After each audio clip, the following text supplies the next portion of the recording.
Shalom. Puji Tuhan. Mari seberapa kita yang ada pada pagi hari ini, kita mau siapkan hati kita, kita siapkan hidup kita mau datang kepada Tuhan. Sebelum kita masuk lebih jauh dalam hadirat Tuhan, saya undang jemaat Tuhan untuk bangkit berdiri. Kita mau berdoa.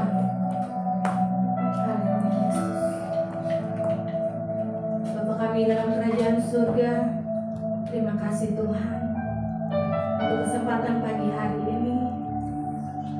Kami boleh ada sebagaimana kami ada Tuhan. Kami percaya semua karena kebaikan, bukan karena kekuatan kami Tuhan, bukan karena kuat dan gagah kami, tapi kami percaya Tuhan semua karena anugerah-Mu dalam hidup kami. Untuk itu pagi hari ini Tuhan Yesus, izinkan kami Tuhan untuk menaikkan ucapan syukur kami. Kami rindu mencari Engkau dalam hidup kami Tuhan, mendapatkan Engkau dalam hidup kami. Terima kasih Tuhan, kami akan mulai ibadah kami hanya di dalam satu nama, Tuhan Yesus Kristus. Haleluya, puji Tuhan. Amin. Selamat duduk jemaat Tuhan. Saya percaya jemaat GKS adalah jemaat yang selalu merindukan kehadiran Tuhan. Dalam Yesaya 5 ayat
Rasakan kehadiran Tuhan dalam hidup.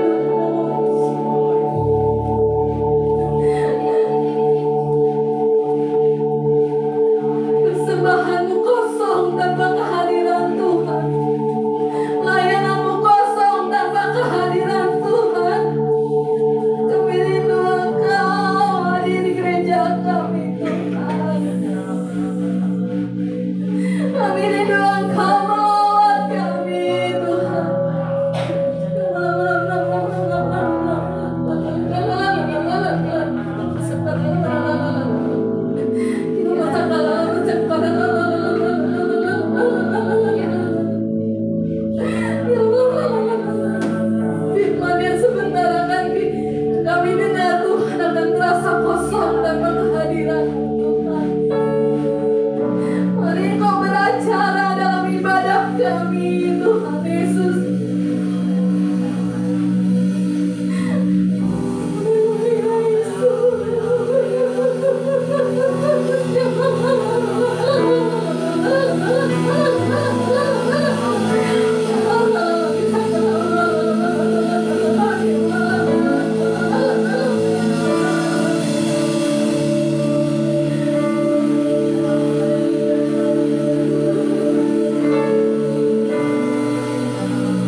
Tuhan sepanjang minggu ini. Amin, haleluya. Kita mau memuji Tuhan. Kita mau angkat satu pujian. Tuhanlah benteng hidup kita. Amin, saudara. Haleluya.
Kita katakan, sungguh nyata kasih-Mu dalam hidup kami Tuhan. Seindahnya pelangi, seterangnya mentari, tapi tak seindah kasih Tuhan dalam hidup kita. Amin.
kasih Tuhan dalam hidup kita. Silakan duduk jemaat Tuhan. Saudara, sebelum kita siapkan hati dan hidup kita untuk diisi dengan firman Tuhan, mari kita siapkan persembahan kita. Yang bertugas saya persilakan untuk maju ke depan sebelum kita mau berdoa.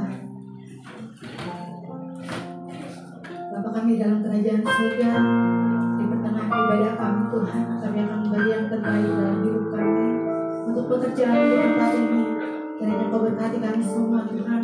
Kami siap memberi hanya di dalam nama Tuhan Yesus Kristus. Haleluya, puji Tuhan. Amin. Kita mengatakan bersama-sama. Pujilah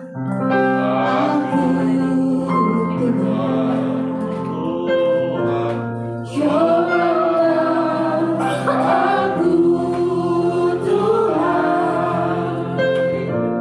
Selidiki hatiku dan hati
kami berkata, ujilah kami Tuhan.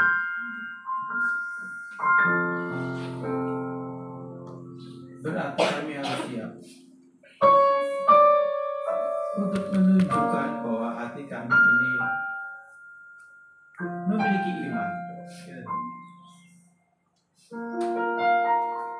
Dan kau melihat itu ya Bapak. Sebab iman itu sendiri adalah anugerah yang kau berikan bagi setiap kami. Sehingga kami berkata, ujilah kami Tuhan. Demikian juga ya Bapak. Engkau juga tahu apakah betul hati kami ini mengasihi Engkau. Apakah hati kami juga mengasihi sesama kami? Sebab di matamu hati kami begitu transparan dan telanjang. Tidak ada satu yang bisa menghalangi benda apapun. Semua transparan, semua jelas di pandangan matamu Bapak. Sekalipun seringkali kami menutupi dengan topeng-topeng kami,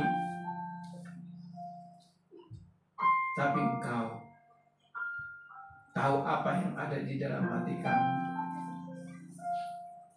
Bapak berdoa pada saat ini Bapak, ampunilah akan dosa dan kesalahan hamba-Mu ini. Juga ampuni dosa dan kesalahan daripada jemaat-Mu GBI Kristus Sejati ini. Ampuni kami Bapa. Sebab kami sadar seringkali kami memanipulasi Engkau dengan sikap kami. Dengan pujian dan penyembahan kami kadang-kadang memanipulasi Engkau. Ampuni kami Bapa. Dan kadang juga dalam pelayanan kami pun seringkali kami memanipulasi Engkau Bapa. Ampuni kami Bapa. Ampuni. Biarlah lewat lagu yang kami sampaikan kepadamu ini menjadi refleksi diri bagi setiap kami untuk kami sadar diri bahwa di hadapan Engkau tidak ada yang tersembunyi. Bapa percaya kuasa darah Tuhan Yesus yang kudus sudah mengampuni dosa dan kesalahan hamba-Mu dan seluruh jemaat daripada GBI Kristus Sejati ini. Sehingga saat ini kami duduk diam sebagai anak-anak-Mu yang sudah ditebus, sudah mengalami pengampunan, mengalami penyucian oleh darah Yesus, sehingga kami layak membaca dan merenungkan firman ini. Roh Kudus tolong urapi hamba-Mu, urapi semua jemaat-Mu di tempat ini, agar setiap firman yang disampaikan itu jatuh di tanah hati kami dan tertulis di dalam loh hati kami masing-masing. Tutup bungkus Bapa, pemberitaan dan perenungan firman oleh darah Yesus, sehingga segala nasi roh jahat dalam bentuk apapun juga yang ada dalam ruangan ini tidak akan mencuri firman. Terima kasih Bapa. Berfirmanlah kepada kami siap untuk mendengar. Kami percaya Roh Kudus yang ada di dalam roh kami akan menolong, menuntun kami, memberikan hikmat marifat buat kami, sehingga setiap apa yang kami dengar kami boleh memahami dan mengerti. Terima kasih Bapa.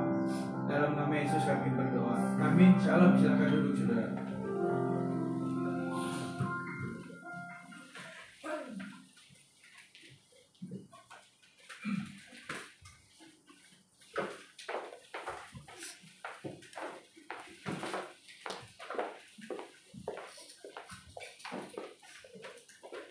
Saudara, tema yang saya berikan dalam khotbah ini adalah 7 elemen iman. 7 elemen iman.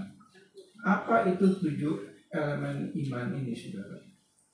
Saudara, di dalam kehidupan kita sebagai orang percaya, sebagai orang Kristen, tidak ada satupun orang Kristen yang sempurna. Tidak ada orang Kristen yang sempurna. Kita suka jatuh dalam dosa. Maka itu setiap hari. Maka itu kita tidak sempurna. Tapi progres rohani demi progres rohani, itu harus terus ada kemajuan. Levelnya harus naik, nggak stagnan, nggak diem, saudara. Jadi walaupun kita tidak sempurna, tapi kerohanian kita harus bertumbuh, harus hidup. Seperti dikatakan Ibrani pasal 5, dikatakan kamu udah jadi orang percaya itu udah puluhan tahun gitulah ya. Tapi kamu masih seperti bayi yang kamu suka cuma susu. Yang seharusnya kamu sudah bisa menjadi pengajar atau menjadi saksi Kristus.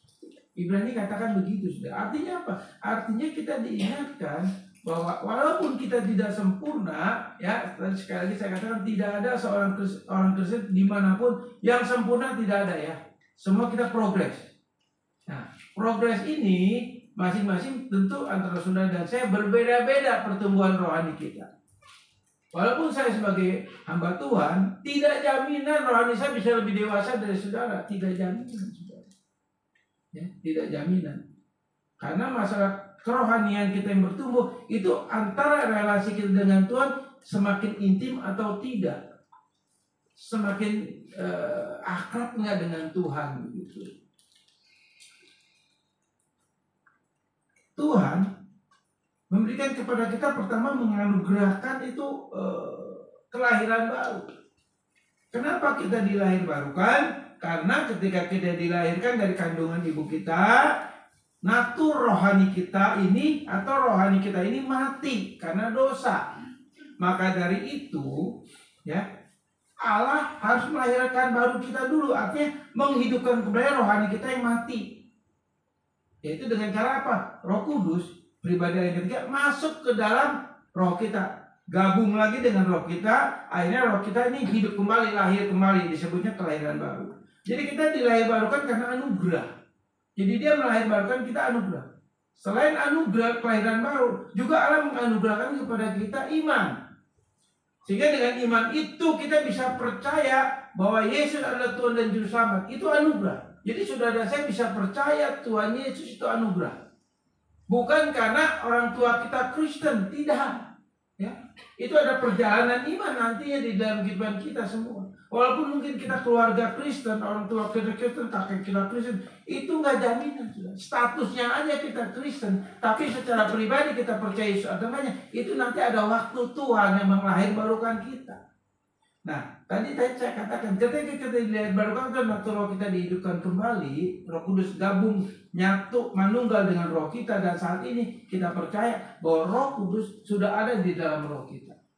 Di dalam roh saya, di dalam roh saudara, semua ada Roh Kudus.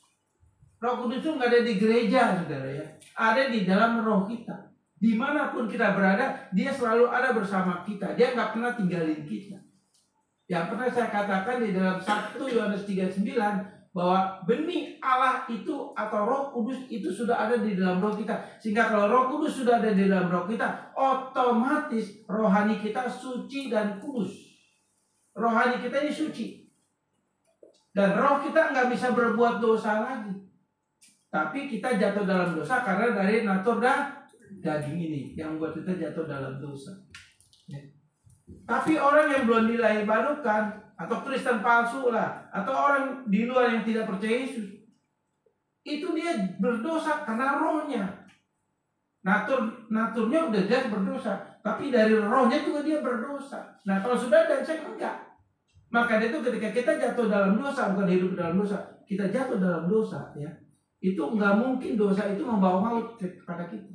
Sebab maut sudah Tuhan jangkung di atas kayu. Jadi saudara saya bisa jatuh dosa kapan saja bisa.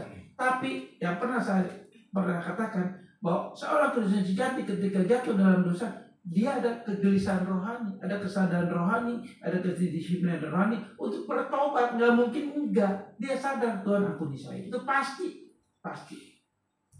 Kalau saudara Kristen sejati tapi ketika saudara jatuh dalam dosa dan saudara nggak pernah merasakan bahwa itu dosa, jangan-jangan berkaca diri, jangan saudara belum dilahirbarukan. Nah, tadi saya katakan kelahiran dulu anugerah, iman anugerah, pertobatan pun anugerah. Jadi saudara saya bisa bertobat ketika kita jatuh dalam dosa, Tuhan ampuni saya, itu anugerah. Anugerah.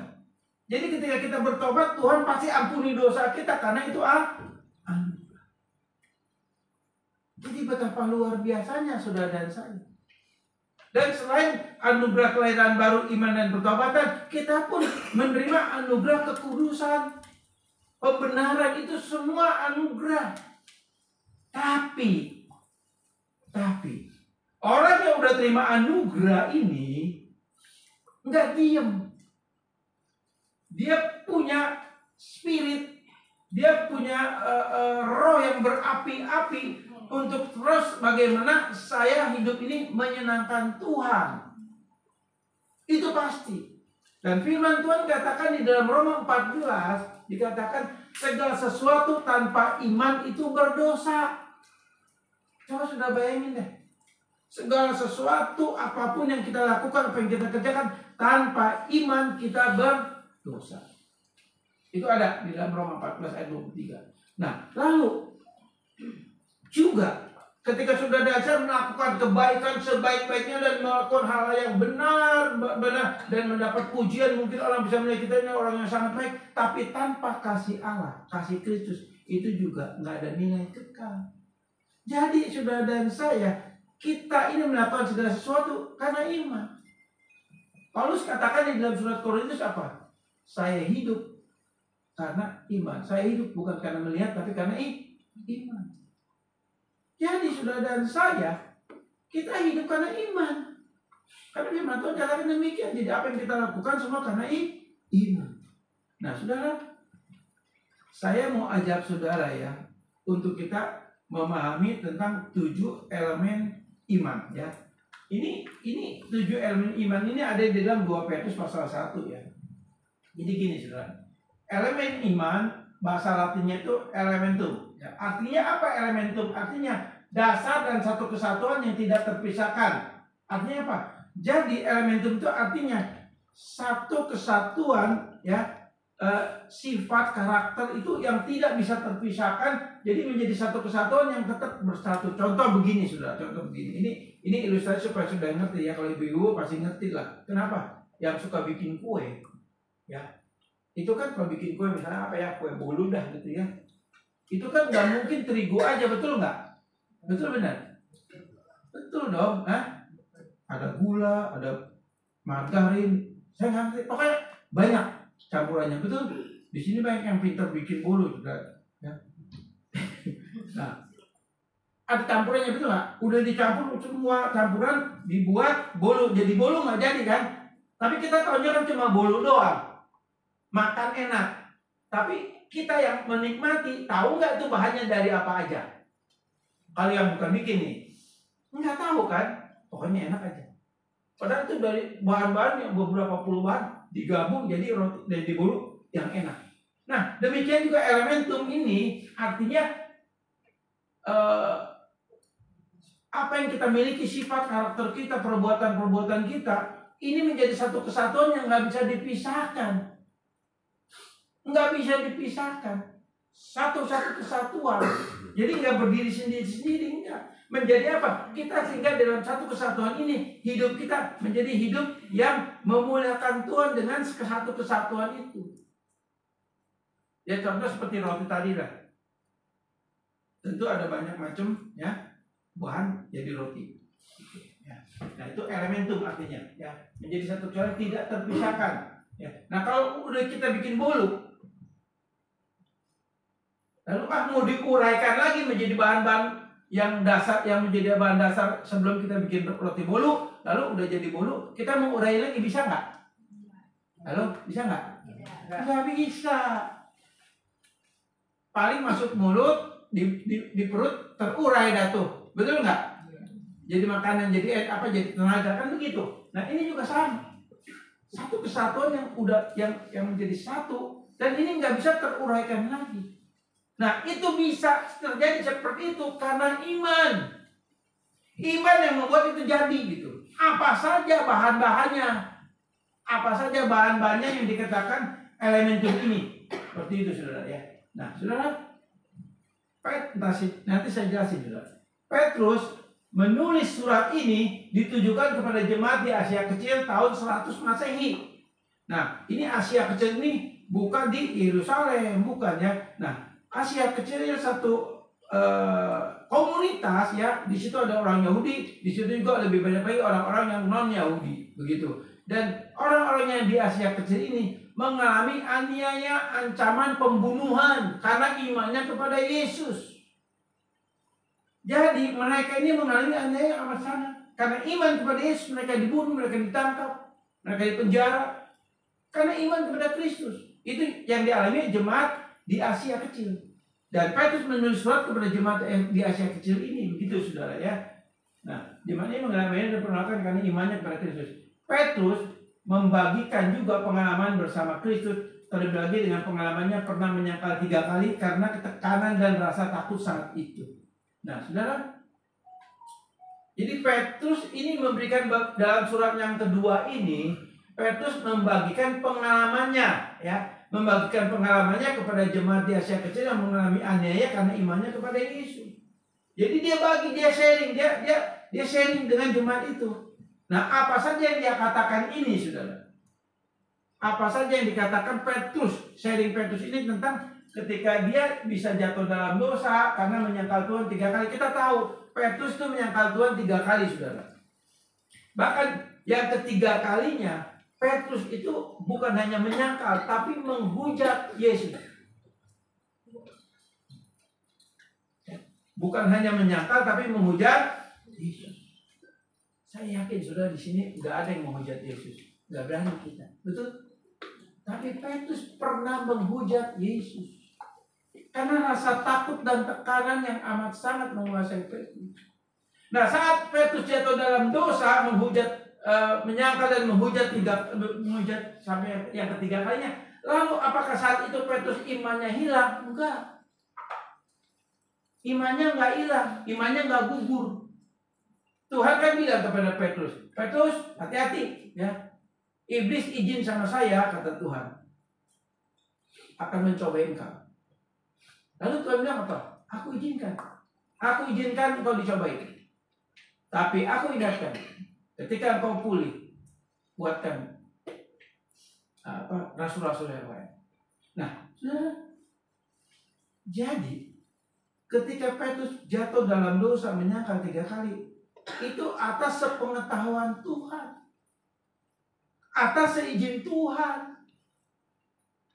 Tujuannya apa? Pasti Tuhan punya tujuan. Walaupun ceritanya nggak enak. Si Petrus ini menyangkal 3 kali bahkan menghujat. Nah, saudara, kalau kita bandingin dengan Yudas Iskariot, Yudas Iskariot pun sama, melakukan dosa yang sama, menjual Yesus. Tapi kalau kita lihat ke belakang di dalam 4 Injil, bagaimana Tuhan Yesus berkata kepada Petrus, aku berdoa supaya kamu jangan jatuh dalam dosa. Maksudnya jangan gugur imanmu. Kata gugur imanmu ini bukan berarti iman itu hilang, karena iman itu anugerah, nggak bisa hilang. Tapi pengertian gugur di sini artinya imanmu, kerohanianmu menjadi down, menjadi lemah. Buktinya kan memang dia menyangkal 3 kali. Ya, nah, tapi ketika Yudas juga Tuhan udah ingatkan Yudas.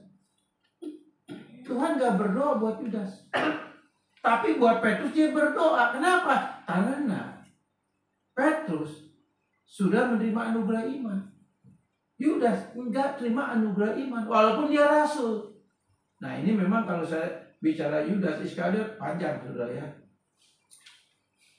Tapi kalau kita lihat dosa Yudas Iskariot dan dosa Petrus itu lebih besar mana? Lebih besar Petrus. Yudas setelah dia tahu Yesus mau dimatiin, mau disalib, menyesal. Dia kembaliin 30 keping uang perak. Cuma salahnya Yudas, dia menyesal langsung gantung diri. Petrus menangis juga, sama. Tapi dia bertobatnya pun bukan saat itu, menyesalnya pun bukan saat itu. Ketika Yesus panggil di dalam Yohanes pasal 21, di mana dikatakan ketika Yesus sudah bangkit, lalu Yesus katakan kepada Petrus apa? Di pantai danau Galilea. Petrus, apakah kau mengasihiku? Kan 3 kali, benar. Yohanes pasal 21 ayat 15 sampai 17. Petrus, apakah kau mengasihi aku? Petrus, nah, dari situ baru Petrus sadar dan bertobat. Tapi sebelum bertobat, apakah Petrus ada iman? Ada, karena memang dia udah terima anugerah iman. Nah demikian juga saudara dan saya, kalau kita jatuh dalam dosa, apakah Tuhan nggak tahu? Tahu. Nih, entah habis pulang dari ibadah ini nih, ya, saudara jatuh dalam dosa apa? Tuhan udah tahu. Nangkep nggak? Tuhan udah tahu sebentar pulang dari gereja ini, saudara bicara apa, berpikir apa, melakukan apa. Tuhan udah tahu saudara pasti jatuh dalam dosa. Tujuannya apa sih? Kayaknya konyol sekali Tuhan. Bukan dijaga diri sampai jatuh dalam dosa, tapi faktanya seperti itu. Nah, kita akan belajar dari Petrus, ya, dari 7 elemen iman ini, ya, seperti itu. Nah, Petrus membagikan pengalaman kepada jemaat di Asia Kecil. Oke, lanjut. Dari perjalanan rohaninya Petrus mengalami progres rohani. Dari progres inilah Petrus mempraktekkan imannya dengan cara mendisiplinkan tingkat kerohaniannya secara bertahap, dan dia bagikan kepada jemaat di Asia Kecil. Ayat 5-8. Hukum rohani melahirkan hukum moral dan etika yang suci. Nah, saudara, ini saya tulis seperti ini, ya. Jadi dari perjalanan rohaninya Petrus ini ketika dia bertobat, ketika Tuhan tegur dia, Petrus, apakah kau mengasihi aku, sampai 3 kali, bahkan kata kasih yang Tuhan minta itu kasih agape. Lalu Petrus cuma bisa bilang filia. Lalu yang kedua, Tuhan berkatakan, apakah kau agape dengan aku? Lalu Petrus jawab juga filia. Lalu yang ketiga, Petrus, apakah kau filia dengan aku? Tuhan, kau tahu aku filia dengan engkau. Jadi ketika Tuhan minta Petrus mengasihi dengan kasih Allah, Petrus nggak sanggup. Petrus nggak bisa. Petrus jujur dalam hal ini. Karena dia tahu di mata Tuhan dia terbuka, hatinya transparan. Enggak mau dia katakan, oh Tuhan, aku agape dengan kau. Tuhan tahu hatimu tidak agape tapi filia. Artinya kasih persaudaraan, kasih antar manusia, kasih yang menghormati dan menghargai, itu kasih filia. Nah, Petrus jujur karena dia udah sadar, dia tahu semua di mata Tuhan transparan. Dia minta ampun. Oke, lalu Tuhan katakan, Petrus, apakah kau agape? Petrus nggak bilang agape, aku filia. Yang kedua, Petrus, apakah kau agape? Yang jawaban kedua, aku filia. Tapi Yesus luar biasa. Di pertanyaan yang ketiga ayat 17, dia katakan apa? Petrus, apakah kau filia dengan aku? Tuhan, kau tahu aku filia dengan engkau. Tuhan menurunkan derajat permintaannya kepada Petrus. Artinya begini. Oke, kalau kamu saat ini belum bisa mengasihi aku dengan kasihku, kasih Allah, ya udah kasih yang apa kamu bisa, yang ada, yang kamu mampu. Nah demikian juga saudara dan saya. Kita harus jujur sama Tuhan. Betul nggak kita mengasihi Tuhan dengan kasih agape? Nggak mungkin. Nggak mungkin. Saya mau jujur. Saat ini saya juga mengasihi Tuhan bukan dengan kasih agape. Walaupun itu kasih agape ada di dalam roh kita, di dalam roh saya. Karena apa? Karena Roh Kudus sudah ada di dalam roh kita. Udah pasti kasih agape itu ada. Tapi faktanya natur daging kita ini lebih kuat. Jadi kalau dikatakan apakah kita mengasihi Yesus dengan kasih agape, bohong. Kita jangan bohongin Tuhan. Bahkan mungkin kasih pilihan yang kita lakukan terhadap Tuhan pun kadarnya juga masih jauh di bawah standar. Jujur aja, saudara. Contoh misalnya dengan keluarga kita, dengan anak kita, suami kita, istri kita, cucu kita, misalnya, saudara. Sakit atau gimana? Kuatin nggak? Halo? Kuatin. Pernah nggak kekuatan itu muncul ketika kita nggak bisa mengasihi Tuhan seperti itu? Artinya apa? Kalau kita mau jujur, bahwa kita lebih mengasihi keluarga kita, anak cucu kita, suami kita, istri kita, daripada kita mengasihi Tuhan. Itu fakta. Gak bisa. Tapi ketika kita jujur di mata Tuhan, di situ Tuhan akan kasih kekuatan, kemampuan. Secara progres rohani kita akan makin lama makin levelnya naik. Dari pengalaman ke pengalaman. Dan pasti satu saat saudara dan saya bisa mengasihi dia dengan kasih agape. Sebagaimana Petrus. Petrus dalam perjalanannya dia belum bisa mengasihi Yesus dengan kasih agape. Ya. Bahkan ketika dia penginjilan pun, memberitakan kabar baik pun, istrinya dibawa-bawa. Sudah tahu, Petrus menginjil kemana-mana itu istrinya dibawa-bawa. Tapi kalau Rasul Paulus, memang dia dia selibat, dia nggak nikah ya.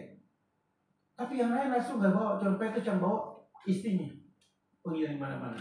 Saya nggak tahu apakah kenapa, saya nggak ngerti ya. Tapi ketika Petrus di Roma, ketika dia mau dihukum mati sama Raja Nero, karena Petrus ini warga negara Yahudi, artinya kalau dia dihukum mati yang paling parah, yaitu disalib. Kalau warga negara Roma, kalau membuat kesalahan yang sangat, bagi misalnya menurut pemerintah Roma ini kejahatannya sudah nggak bisa ditolerir lagi gitu. Itu kalau warga negara Romawi itu dipancung. Paulus warga negara Romawi dipancung. Karena kalau pancung itu langsung des mati. Kalau disalib itu bisa 5 hari sampai seminggu ngegantung terus. Nah, kalau kita balik lagi, Petrus ketika mau dihukum mati, kan dia disalib sama dengan Tuhan Yesus. Lalu dia katakan apa? Jangan salib aku sama dengan Tuhanku, tapi salib aku dengan kepala di bawah. Seperti salib aku dengan kepala, itu lebih sengsara. Dan ketika Petrus katakan demikian, di situ dia baru sampai kepada puncak, dia mengasihi Allah dengan kasih agape. Tapi ada perjalanan panjang ke sana. Demikian juga saudara dan saya, kita ada perjalanan panjang. Untuk kita bisa mengasihi dengan full, sepenuh hati kita sama Tuhan, itu ada perjalanan panjang yang terus dan terus. Tapi kalau saudara dan saya sudah dilahirbarukan, sudah menerima anugerah iman, sudah menerima anugerah pertobatan, kekudusan dan pembenaran dan lain sebagainya, sudah satu saat nanti ketika Tuhan belum panggil saudara, atau pada saat Tuhan panggil saudara, di situ engkau mengasihi dia dengan segenap hati. Itu pasti sampai ke sana. Cuma nggak tahu kapan. Tapi progresnya harus terus berjalan. Itu saudara. Nah itu Petrus katakan seperti itu saudara ya. Nah ya lanjut. Saudara, di dalam 2 Petrus pasal 1 ya sampai 9 ya, pasal 1 sampai pasal 1 ayat 3 sampai 9. Nah, di sini kita lihat saudara ya, tentang bagaimana surat Petrus yang kedua ini kepada jemaat di Asia Kecil. Begitu saudara. Saya akan bacakan. Karena kuasa ilahi telah menganugerahkan kepada kita segala sesuatu yang berguna untuk hidup yang saleh oleh pengenalan kita akan Dia yang telah memanggil kita oleh kuasanya yang mulia dan ajaib. Jadi di sini surat Petrus ini, di mana Petrus menceritakan pengalamannya sendiri, pengalaman bersama Tuhan. Dia ceritakan saudara, dia tuangkan dalam tulisan ini, sehingga tulisan Petrus ini benar-benar adalah kesaksian pribadi Petrus bagaimana progres rohaninya terus berjalan, naik levelnya. Yang pertama ayat 3 dikatakan apa? Karena kuasa ilahinya telah menganugerahkan kepada kita sesuatu yang berguna untuk hidup yang saleh. Jadi artinya apa di sini saudara? Di mana kita menerima anugerah yang tadi saya katakan, kita terima anugerah kelahiran baru, anugerah iman, anugerah pertobatan, pengudusan, pembenaran, itu semua anugerah. Tetapi di sini dikatakan anugerah itu ya yang kita terima ini berguna untuk hidup yang saleh, berguna untuk hidup yang benar. Jadi seorang Kristen sejati yang sudah terima anugerah-anugerah ini saudara, pasti arahnya itu kepada hidup yang benar, hidup yang sesuai dengan Tuhan. Arahnya ke sana. Itu pasti.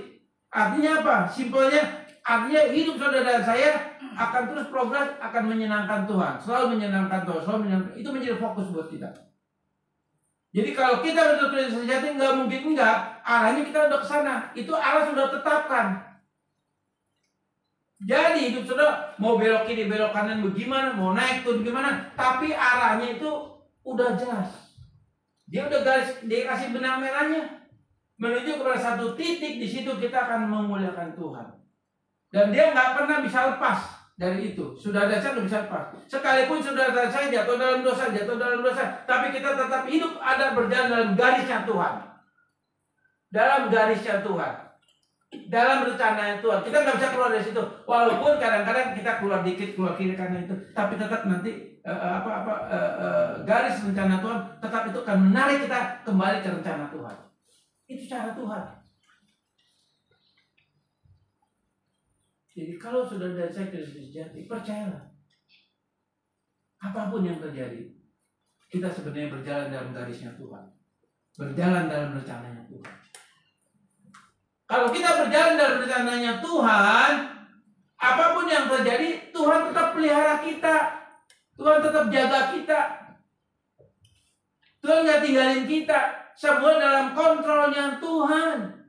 Sekalipun kita merasa Tuhan mana pertolonganmu, bla bla bla, enggak. Tetap dalam kontrol. Karena kita sudah berjalan dalam garisnya Tuhan, dalam rencananya Tuhan, dalam ketetapannya Tuhan. Mazmur 37 firman Tuhan katakan apa?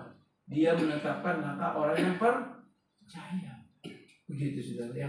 Jadi di sini dikatakan segala sesuatu yang berguna untuk hidup yang saleh oleh pengenalan kita akan Dia yang telah memanggil kita oleh kuasanya yang mulia dan ajaib. Artinya apa? Artinya kita bisa mengenal Dia anugerah. Nah, di mana anugerah itu memanggil kita oleh kuasanya itu, di mana Roh Kudus yang ada di dalam natur roh kita, inilah yang selalu membawa kita hidup berjalan dalam keajaiban Tuhan. Pengertian dikatakan oleh kuasanya yang mulia dan ajaib, artinya apa? Sudah dan saya hidup di dalam dan dipelihara Tuhan dalam kasih karunia-Nya, dalam kemuliaan Tuhan yang ajaib. Pemahaman ajaib di sini kita jangan salah pahami, saudara. Bukan salah seperti sulap, enggak begitu. Tapi pengertian yang ajaib di sini artinya apa? Segala sesuatu apa yang tidak pernah kita pikirkan, kita rencanakan, itu yang Tuhan sediakan bagi kita. Itu kata ajaib di situ. Jadi betapa ajaibnya kasih Tuhan. Betapa ajaibnya. Kenapa? Karena kita sudah pasti hidup dalam rencana Tuhan. Dan Allah sudah menetapkan titik-titik langkah kita. Di mana kita akan dalam titik A, titik B, titik C. Nah dari titik-titik ini Tuhan sudah menetapkan kita bakal berterima ini, terima ini, terima ini. Itu caranya Tuhan. Jadi artinya sebetulnya apa? Kita sebagai orang percaya nggak usah takut, nggak usah khawatir. Hidup kita di tangan Tuhan dan Dia bertanggung jawab atas hidup kita. Apapun yang mungkin ini kita alami, kita sedang mengalami pergumulan dan lain sebagainya, kita harus percaya Dia tetap bertanggung jawab atas hidup saudara dan saya. Begitu saudara. Ayat 4. Dengan jalan itu Ia telah menganugerahkan kepada kita. Ada kata anugerah lagi saudara. Ya. Dengan jalan itu Ia menganugerahkan kepada kita janji-janji yang berharga dan yang sangat besar, supaya olehnya kamu boleh mengambil bagian dalam kodrat ilahi dan luput dari hawa nafsu duniawi yang membinasakan dunia. Jadi ayat 4 ini bicara apa saudara? Ini bicara bahwa janji-janji Tuhan itu sebagai anugerah. Nah, kapan janji Tuhan ini, anugerah ini yang kita terima? Yaitu ketika kita berjalan dalam garisnya Tuhan, dalam penetapan Tuhan, dalam rencana Tuhan. Di dalam rencana Tuhan itu kita akan selalu melihat dan mengalami keajaiban-keajaiban yang Tuhan kasih. Janji-janji Tuhan yang akan Tuhan nyatakan. Lalu janji-janji itu jangan kita berpikir ujung-ujungnya berkat, kekayaan, materi. Enggak ke situ. Tapi janji ini adalah pemeliharaan Tuhan. Artinya hidup saudara dan saya selalu dalam kontrol dan tanggung jawab Tuhan. Itu saudara. Jadi janji Tuhan itu ya dan amin. Dan sudah dan saya punya hak menikmati itu, dan hak janji itu sudah kita miliki. Janji itu sudah kita miliki. Ya, sekali lagi janji itu sudah kita miliki. Milikinya di mana? Ketika saudara dan saya melangkah dalam garisnya Tuhan, setiap kita melangkah, kita akan ketemu dan mengalami janji Tuhan, janji Tuhan, janji Tuhan. Ya, salah satu bentuk janji Tuhan adalah apa? Pemeliharaannya yang tidak pernah tinggalkan kita. Ya, walaupun kita merasa, kok Tuhan diam aja, nggak mau tolong saya lagi sakit, kok Tuhan nggak mau tolong saya lagi punya masalah pergumulan keuangan, ekonomi, enggak ke sini. Ada waktu dan caranya Tuhan untuk menolong kita. Dan janjinya itu Tuhan nggak pernah mengingkari janjinya. Sudah dan saya boleh mengingkari janji kita. Dan kalau kita mau jujur, berapa kali atau mungkin berapa kali ya, ratusan kali kita nggak bohongin Tuhan, saudara. Betul nggak? Berapa banyak kita bohongin Tuhan? Berapa banyak kita nggak menepati janji kita sama Tuhan. Tapi Tuhan nggak pernah. Dia akan selalu tepati janjinya buat saudara dan saya. Memang janji dia terhadap kita, saudara dan saya ini berbeda-beda janjinya karena dia tahu yang terbaik buat saya apa. Yang terbaik buat saudara apa. Itu dia berikan sesuai yang terbaik yang cocok dengan saudara. Jadi janji itu nggak sama antara saudara dan saya walaupun bentuknya pemeliharaan. Tapi dalam bentuk janji itu masing-masing sesuai apa yang menjadi kebutuhan kita. Walaupun mungkin kita sama-sama punya masalah. Misalnya masalah kesehatan. Saya sakit. Janji Tuhan, Tuhan tolong, Tuhan sembuhin. Itu janji Tuhan. Ya. Saudara sakit. Ya. Tapi pemeliharaan Tuhan dalam sakit saya dan saudara itu nggak sama. Kadang-kadang saudara, kalau kita mau jujur, bisa juga sakit kita nggak disembuhin Tuhan. Bisa juga sembuhin. Paulus di dalam surat 2 Korintus dikatakan apa? Tuhan kalau bisa duri dalam dagingku dicabut. Lalu Tuhan katakan apa? Cukup kasih karuniaku bagimu cukup. Paulus bilang apa? Terima kasih Tuhan. Lalu dia katakan apa? Di saat aku lemah. Maksudnya dari saat dia sakit, dia mendapatkan kekuatan dari Tuhan. Terpujilah Allah. Sudah kita nggak ngerti misteri. Kadang-kadang misteri buat kita gitu. Tuhan saya sakit kok mau disembuhin. Tuhan saya punya masalah kok belum ditolong. Ada waktu Tuhan. Kita nggak ngerti, saudara. Justru, saudara ya, ketika Tuhan tidak izinkan kita sembuh mungkin ya, ketika Tuhan tidak izinkan kita punya masalah langsung selesai ya, artinya di situ Tuhan lihat keadaan iman kita, apakah iman kita ini semakin bertumbuh atau tidak. Tapi kalau iman kita semakin bertumbuh, kemungkinan besar kita sakit pun tidak disembuhkan Tuhan. Kalau iman kita bertumbuh, kok ekstrim ya? Fakta. Kalau sudah baca tentang tokoh-tokoh iman di dalam Ibrani pasal 11, tokoh-tokoh iman ini tidak ada satupun mereka yang menerima janji Allah. Walaupun ketika mereka percaya Allah itu memberikan janjinya buat mereka, tapi faktanya apa? Sampai mereka mati mereka tidak terima janji Allah. Tapi dikatakan apa? Betapa indahnya ayat ini. Walaupun mereka tidak terima janji Allah, mereka tetap memuliakan Allah. Kalau kita udah bisa memuliakan, berarti kadar iman kita udah bagus, rohani kita udah bagus. Itu sulit, tapi Tuhan yang tahu. Nah, sudah yang kasih dalam Tuhan. Ayat 5 ya, kita masuk ayat 5 ya. Ayat 5. Justru karena itu, kamu harus dengan sungguh-sungguh berusaha untuk menambahkan kepada imanmu kebajikan dan kepada kebajikan pengetahuan dan kepada pengetahuan penguasaan diri kepada penguasaan diri, ketekunan dan kepada ketekunan kesalehan dan kepada kesalehan kasih akan saudara-saudara dan kepada kasih akan semua orang. Saudara, di sini ada 7 poin yang juga Paulus alami ini, ya. Ya apa Petrus alami? Yang pertama apa? Kita harus sungguh-sungguh untuk menambahkan. Jadi ada kalimat ayat 5 ini kita harus sungguh-sungguh, ada keseriusan kita untuk menambahkan iman kita kebajikan. Jadi ini bagian kita, saudara. Jadi elemen-elemen iman ini bagian kita. Nah, kata di sini dikatakan kamu harus dengan sungguh-sungguh, artinya apa? Kita harus serius, kita harus fokus untuk menambahkan apa? Kebajikan. Apa itu kebajikan? Kebajikan ada kebaikan yang tanpa syarat, itu kebajikan. Atau kebajikan tanpa syarat, atau hidup yang benar sesuai firman Tuhan, itu kebajikan. Nah, ada nggak kesungguhan hati kita untuk kita hidup benar di hadapan Tuhan setiap hari? Adakah keseriusan kita sungguh-sungguh kita untuk hidup benar di hadapan Tuhan, untuk melakukan kebaikan yang tanpa syarat? Ini Petrus katakan demikian. Kalau kamu mau melakukan kebaikan, lakukan kebaikan yang benar, tanpa syarat. Artinya saudara dan saya dituntut, diminta untuk kita sungguh-sungguh menjadi pelaku firman yang baik dan benar, tanpa syarat, tanpa motivasi.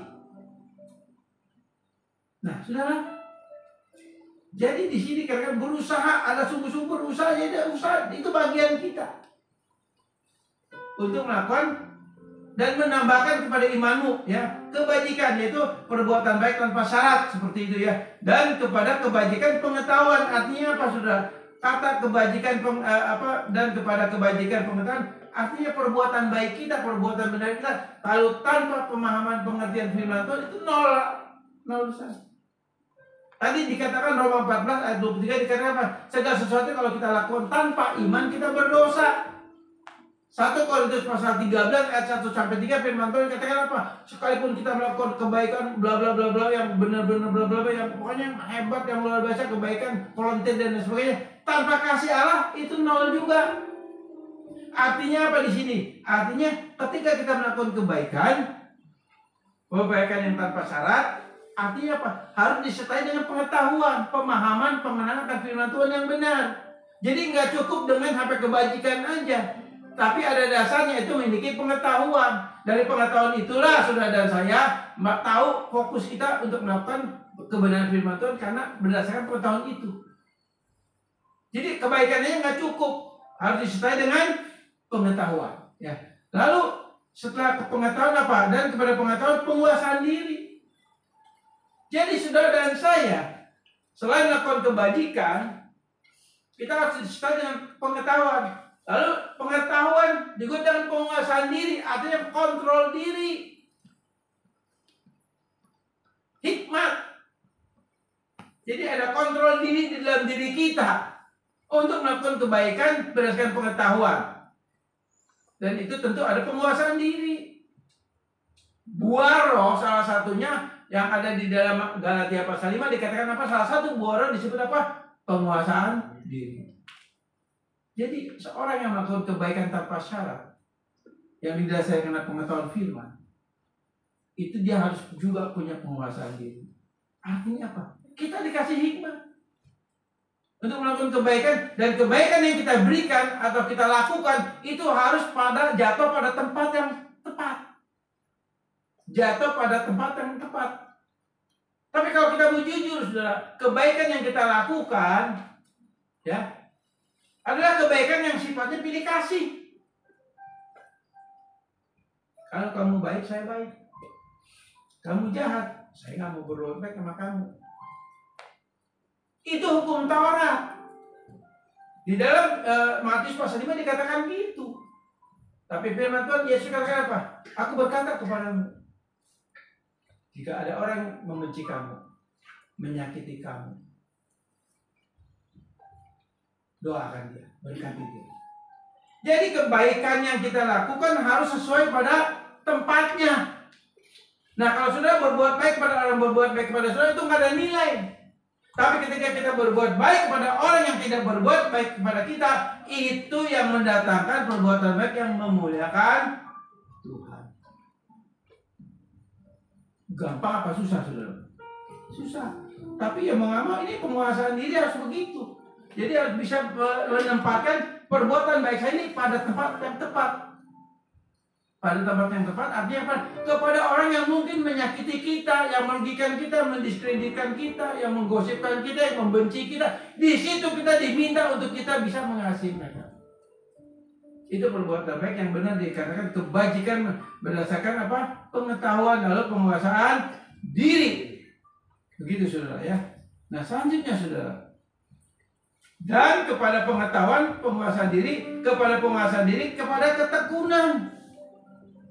Kepada ketekunan. Jadi ketika saudara saya melakukan kebaikan, kita harus fokus, kita harus tekun, jangan sesekali. Firman Tuhan katakan berkati orang yang menganiaya kamu, berkati orang yang membenci kamu. Yaudah, saya berkati kamu, saya kasih kebaikan saya bantu kamu, saya tolong kamu. Udah nih ya, udah selesai. Udah, kamu udah lakukan. Gak bisa begitu.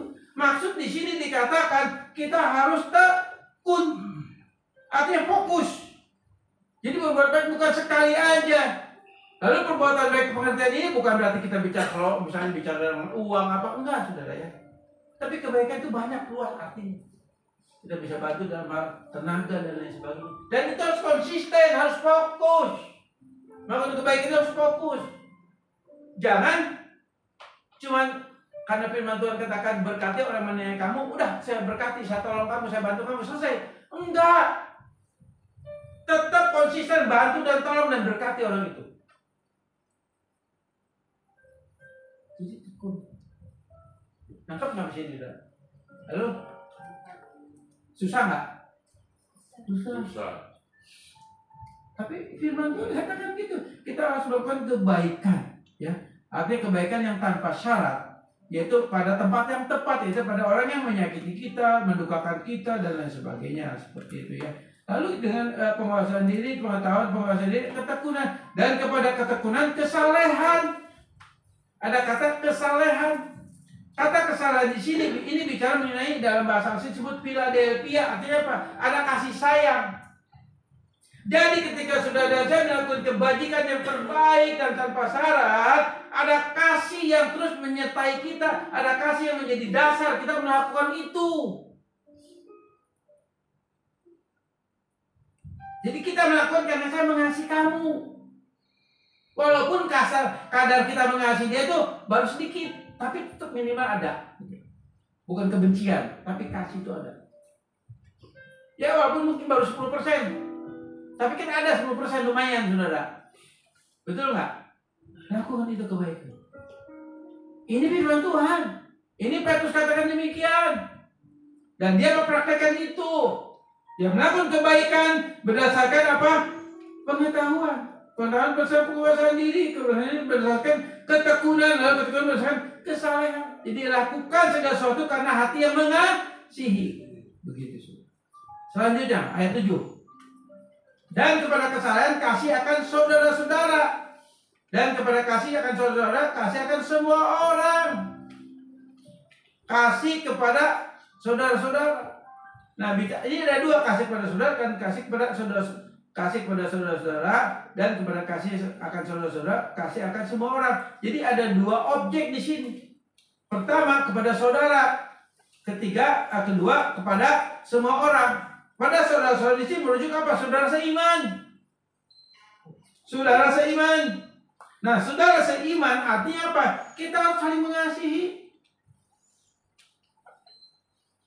Kita harus mengasihi. Dan kasih itu harus kita benar-benar utamakan untuk saudara-saudara seiman kita. Lalu bukan hanya saudara seiman, tapi juga kepada semua orang.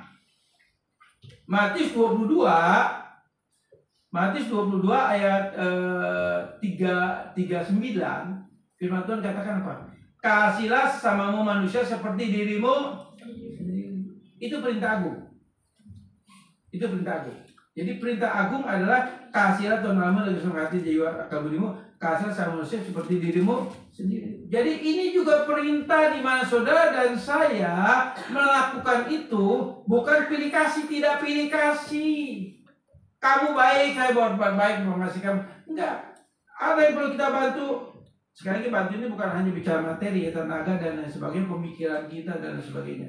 Nah, kita lakukan karena kita mengasihi. Jadi saudara, ada 7 elemen di sini yang dimana saudara dan saya kita harus melengkapi iman kita, menambahkan iman kita dengan 7 elemen ini. Dan ini harus menjadi target saudara dan saya. Dari ayat 5 sampai ayat 7. Ayat 8-nya saudara. Ya.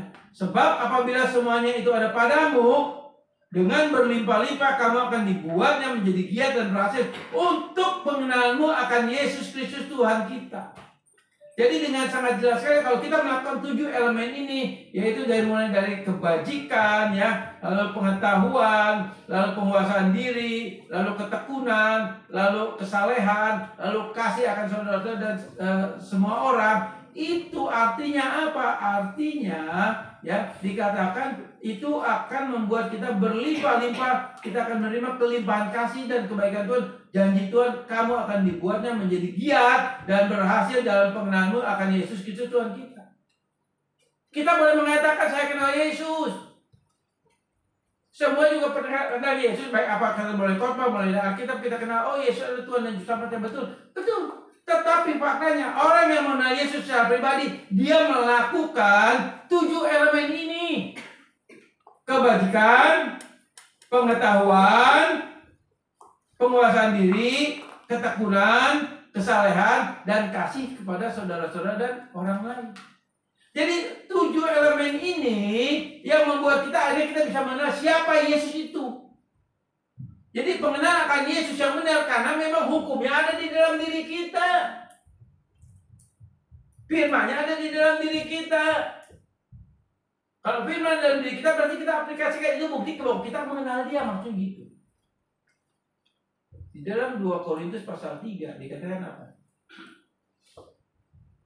Kamu adalah surat Allah yang hidup. Kamu adalah surat Kristus yang hidup. Dari sikap hidup kita, orang bisa melihat ada Yesus di dalam diri kita. Ada Yesus dalam perbuatan kita, ucapan kita. Ada Yesus. Kita nggak perlu, kalau nggak bisa menginjil ya oke lah. Tapi ada satu sebagai penutup ya. Ada satu dosen teologi di Bandung. Dia suami istri dosen. Punya pembantu agama lain. Suami istri pembantu ini. Tiba-tiba satu saat 2 pembantu suami istri ini minta dibaptis. Minta dibaptis. Lalu mahasiswa-mahasiswanya tanya ke si pembantu suami istri ini, Bapak, Ibu punten, kenapa kok tiba-tiba mau dibaptis? Apakah Tuan dan Nyonya pernah menginjili Bapak sama Ibu? Suami istri bilang apa?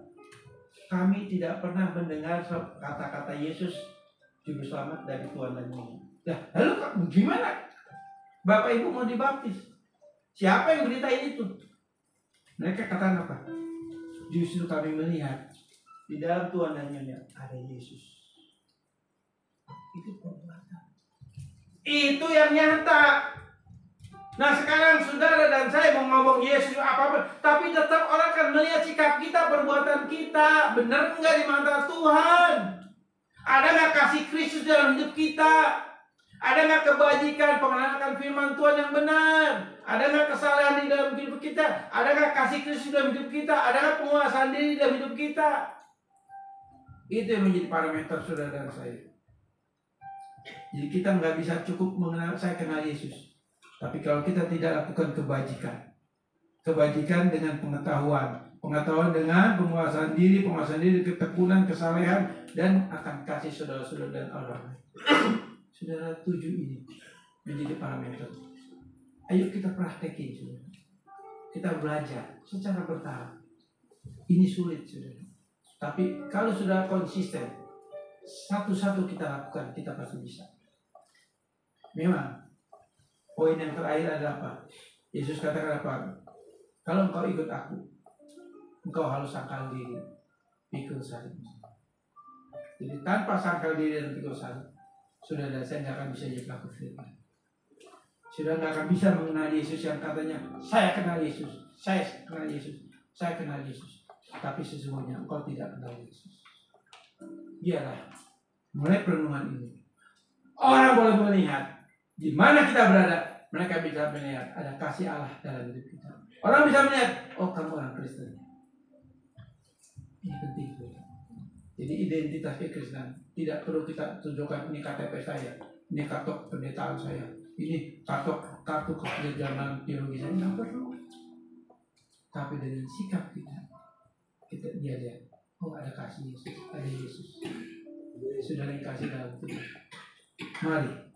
Ini menjadi pergumulan saudara dan saya, tantangan buat kita semua. Saya undang untuk memusik naik ke atas.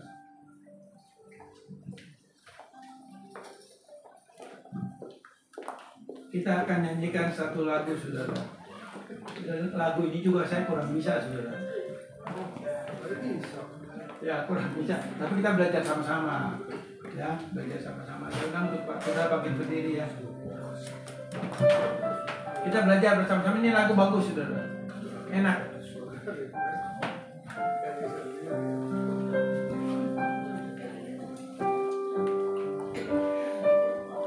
Ada nggak?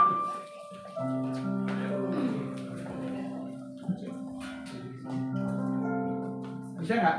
Bisa ya?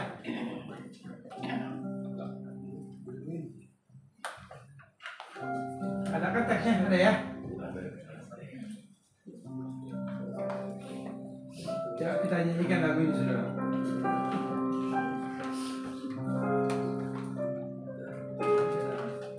Percaya di saat ku tak mengerti, percaya di saat ku tak melihat, percaya, ku percaya kasih-Mu sertaku.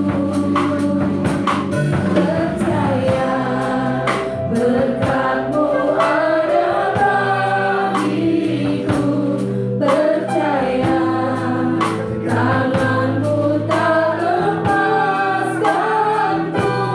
percaya, ku percaya kasih-Mu sertaku. Percaya, ku percaya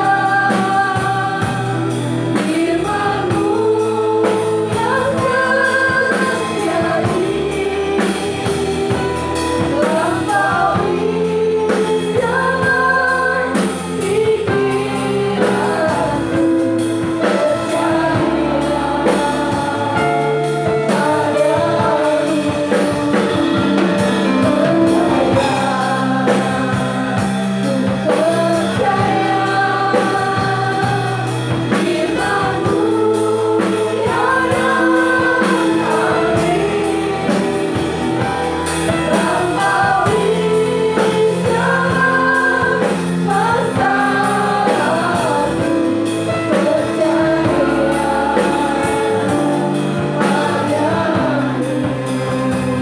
Kasih dalam Tuhan, firman sudah disampaikan. Ada 7 elemen iman yang harus menjadi bagian dari iman itu sendiri. Dan 7 elemen ini adalah satu kesatuan yang tidak bisa dipisahkan dan adanya di dalam iman kita. Kebajikan, pengetahuan, penguasaan diri, ketekunan, kesalehan, kasih akan saudara-saudara dan kasih akan sesama manusia. Ada 7 poin, saudara. Elemen yang harus menjadi bagian dari iman kita. Dan iman itu sudah anugerahkan, berarti iman itu sudah ada di dalam roh saudara dan saya. Iman itu sudah ada di dalam hidup kita.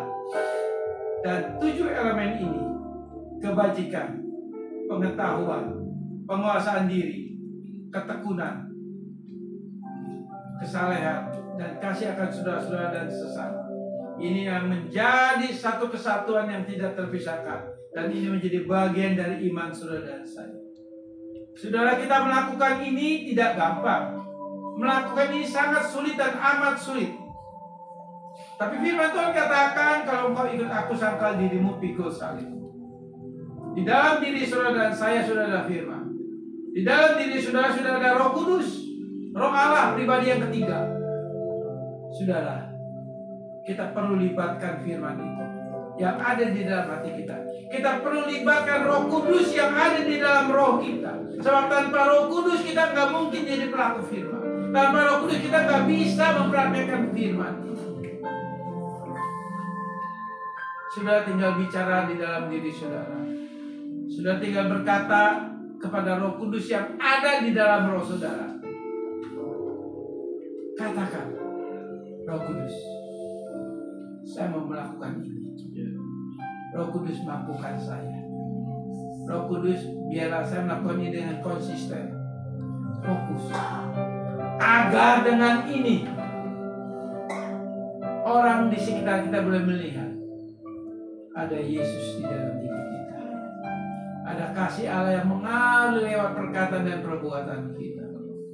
Saudara, sekali lagi, tanpa kita sangkal diri, tanpa kita pikul salib kita nggak bisa lakukan ini. Sangkal diri dan pikul salib itu satu-satunya jalan untuk kita bisa melakukan ini. Saudara, Tuhan mau kita melakukan ini, dan Tuhan pasti bisa kasih kemampuan. Tinggal pertanyaannya, ada nggak kesungguhan hati, keseriusan, komitmen? Tuhan, aku mau lakukan ini. Tuhan, aku mau lakukan ini.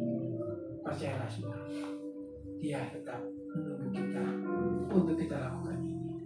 Dan jadikan lagu ini saudara sebagai bentuk pengakuan iman kita, sebagai bentuk pernyataan kita kepada Dia.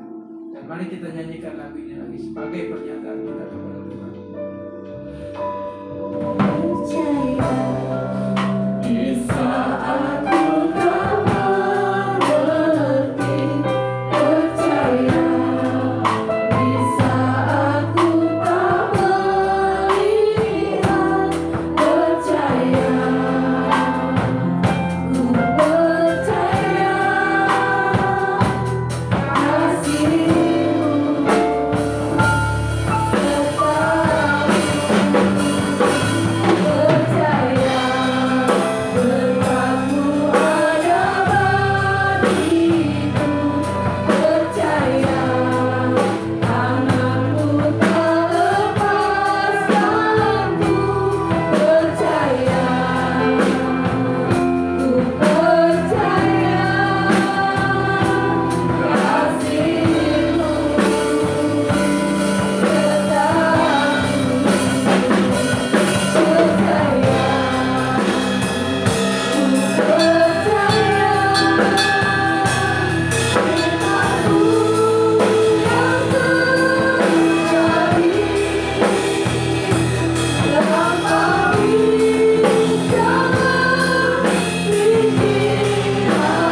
kasih-Mu kami dengar. Kami percaya Tuhan, firman-Mu ya dan amin dalam hidup kami Tuhan. Semua yang difirmankan Tuhan, kami rindu untuk melakukannya. Tapi kami tahu Tuhan, ketika kami mengandalkan kekuatan kami tidak akan mampu Tuhan.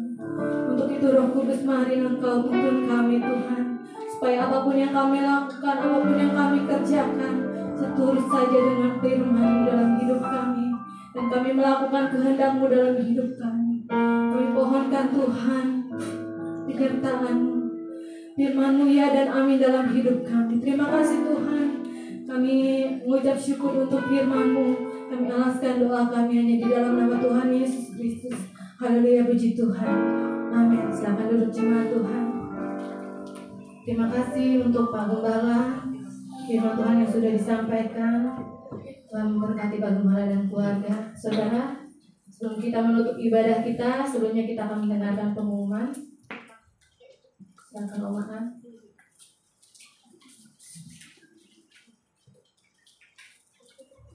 Shalom, saudara yang kasih dalam Tuhan.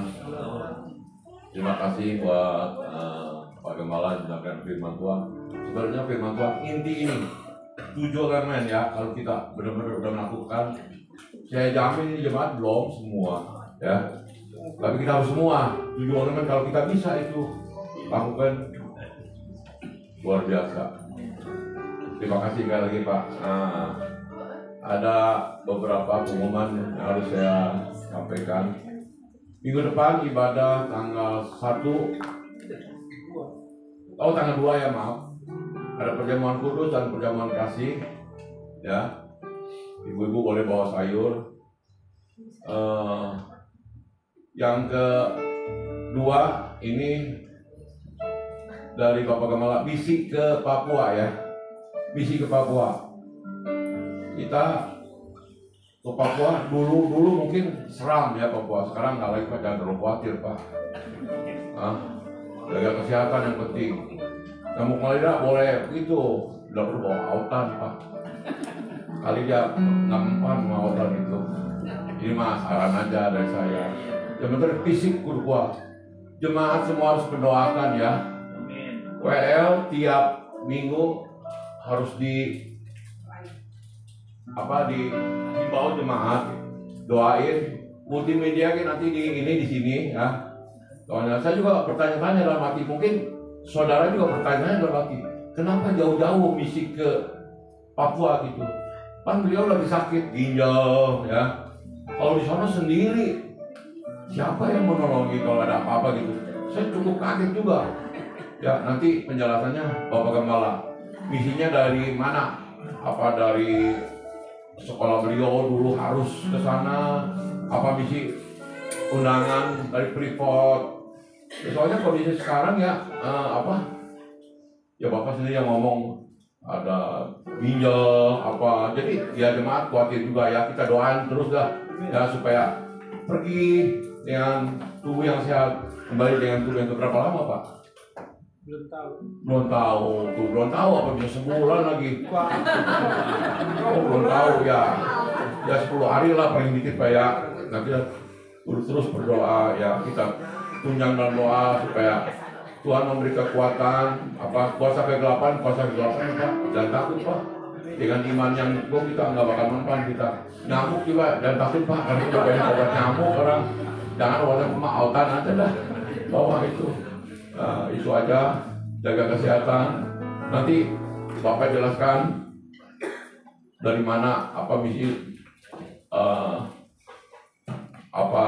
kemauan Bapak atau dari kampus Bapak apa itu tolong jelaskan, jadi jemaat tahu gitu Pak. Soalnya jemaat pikir ya Bapak sering katakan sakit, jadi saya juga kaget tuh Papua main terima aja nih pada yang ini. Istri saya juga gitu, lagi sakit pergi jauh-jauh amat gitu. Kalau di sana itu nggak ada yang sendiri kan, itu aja ya. Saudara-saudara tolong dihimbau media di itu ya, dibikin nanti supaya jangan lupa jemaat kita lupaan soalnya ya. Itu aja, terima kasih, Tuhan Yesus memberkati. Puji Tuhan, Tuhan Yesus baik.